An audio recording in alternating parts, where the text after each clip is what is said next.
Dans un contexte de fragilisation des échanges et de tensions géopolitiques, l'Afrique exige une refonte du commerce mondial pour obtenir une place équitable. Lors de la 14e conférence ministérielle de l'OMC à Yaoundé, les voix africaines ont soulevé l'urgence d'un multilatéralisme plus inclusif, crédible et adapté aux pays en développement face à la désorganisation des chaînes d'approvisionnement et à la perte de confiance institutionnelle.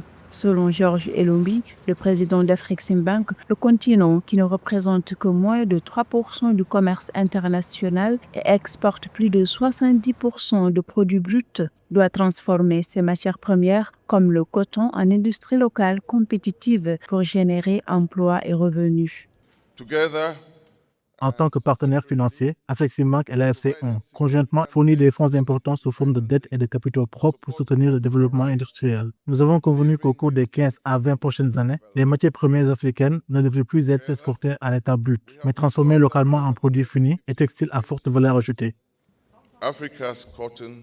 L'Union africaine, à travers l'agenda 2063, vise une croissance pérenne grâce à l'industrialisation, à la valeur ajoutée et à l'intégration régionale. D'après les autorités, le succès repose donc sur la volonté politique, le développement d'infrastructures adaptées et la mobilisation de partenariats financiers et industriels. Pour ce faire, notre position est claire. Nous devons pleinement participer au processus décisionnel qui façonne les règles du commerce mondial.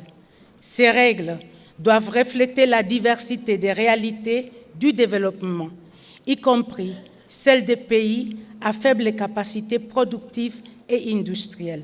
Le commerce africain a montré un fort dynamisme en 2024 malgré les turbulences mondiales, avec une hausse de 12,4% des échanges intra-africains atteignant 220,3 milliards de dollars et un commerce total de marchandises estimé à 1 500 milliards de dollars. En 2024, Afreximbank a décaissé à elle seule plus de 17,5 milliards de dollars en financement du commerce.